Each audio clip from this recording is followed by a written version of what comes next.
ஒவ்வொரு இந்திய குடிமகனும் இந்திய அடிப்படை சட்டம் தெரிஞ்சிருக்கணும். அனைவருக்கும் வணக்கம். சட்டம் பேசும் நீதி தேவதை சேனலுக்கு உங்களை வரவேற்கிறேன். நம்ம சேனல் நீங்கள் ஃபஸ்ட் டைம் பார்க்குறீங்கன்னா மறக்காமல் சப்ஸ்கிரைப் பண்ணிட்டு பாருங்கள். இன்றைக்கி நம்ம சேனலில் என்ன வீடியோ பார்க்க போகிறோம்னா, ஏபி ஃபார்ம் நீங்கள் அப்ளிகேஷன் ஃபில் பண்ணியிருப்பீங்களா, அதில் ஏதாவது உங்களுக்கு தப்பு இருந்துச்சுன்னா அதை எப்படி கரெக்ஷன் பண்ணுறது அப்படின்னு தான் பார்க்க போகிறோம். இதுக்கு October 30 வரைக்கும் தான் லாஸ்ட் டேட் கொடுத்துருக்காங்க. அதில் கரெக்ஷன் பண்ணலான்னு சொல்லிட்டு சொல்லியிருக்காங்க. சில பேருக்கு அதுக்கு எப்படி பண்ணுறதுன்னு தெரியல. ஸோ அதுக்காக தான் நான் வீடியோ போட்டிருக்கேன்.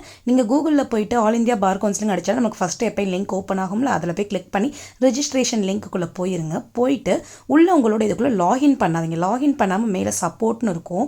அதுக்குள்ளே போனீங்க அப்படின்னா ஹெல்ப் டெஸ்க் போர்ட்டலில் கிளிக் ஹியர் அப்படின்னு இருக்கும். அதை நீங்கள் கிளிக் பண்ணிக்கோங்க. அதுக்கு முன்னாடி அது என்னென்னலாம் கொடுக்கணும்னு சொல்கிறது கீழே போட்டிருக்காங்க. Applicant name, login ID, password, registered mobile number, registered email, அப்புறம் உங்களோட கொரி என்ன, இதெல்லாம் நம்ம போட்டு தான் கொடுக்கணும். எனக்கு இந்த மாதிரி 2 மிஸ்டேக் இருந்துச்சு. நான் 2யுமே இந்த மாதிரி கரெக்ஷன் பண்ணி என்னோடய ஃபார்மை நான் கரெக்ட் பண்ணிக்கிட்டேன். நீங்களும் இந்த மாதிரி பண்ணலாம். அப்புறம் சப்மிட் இன்சிடென்ட் அதுக்குள்ளே போயிட்டு அவங்க என்னென்ன கேட்டிருக்காங்களோ அதெல்லாம் ஃபில் பண்ணிக்கோங்க. உங்களுக்கு என்ன மாதிரி கரெக்ஷன் வேணும், ஃபோன் நம்பர், உங்களோட இமெயிலு, சப்ஜெக்ட் என்ன, இந்த மாதிரி நான் கரெக்ட் பண்ணணும் அப்படின்னு சொல்லிட்டு கொடுத்துரு. மெசேஜில் நான் முன்னாடி சொன்ன மாதிரி அவங்க கேட்டுக்க அந்த login ID, email, password, mobile number, register mobile number எல்லாமே நீங்கள் கொடுத்துக்கோங்க. அப்போ தான் அவங்களோட கரெக்ட் ஆகும். நான் இந்த மாதிரி 2 டைப் ஆஃப் இதில் பண்ணேன். ஒன்று இந்த சப்மிட் இன்சிடென்ட்லேயும் பண்ணேன். இன்னொன்று நான் ஒரு மெயில் ஐடிக்கும் நான் அமைச்சேன். 2லேயுமே நான் பண்ணேன். எனக்கு மெயில் ரிப்ளைவும் அவங்க கரெக்ட் பண்ணிவிட்டு போய் பார்த்துக்கோங்க அப்படின்னு சொல்லிட்டு சொன்னாங்க.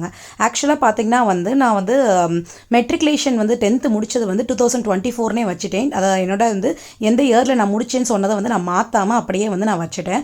அண்ட் தென் பார்த்தீங்கன்னா எங்கள் அப்பாவோட நேமுக்கு ஒரு இடத்துல இ போடுறதுக்கு பதிலாக ஏ போட்டுட்டேன். ஸோ அதுக்காக நான் போயிட்டு மெயிலும் அமைச்சேன். இந்த மாதிரி இதுலேயும் இந்த சப்போர்ட்லேயும் ஹெல்ப் டெஸ்க் போர்ட்டலையும் அமைச்சேன்.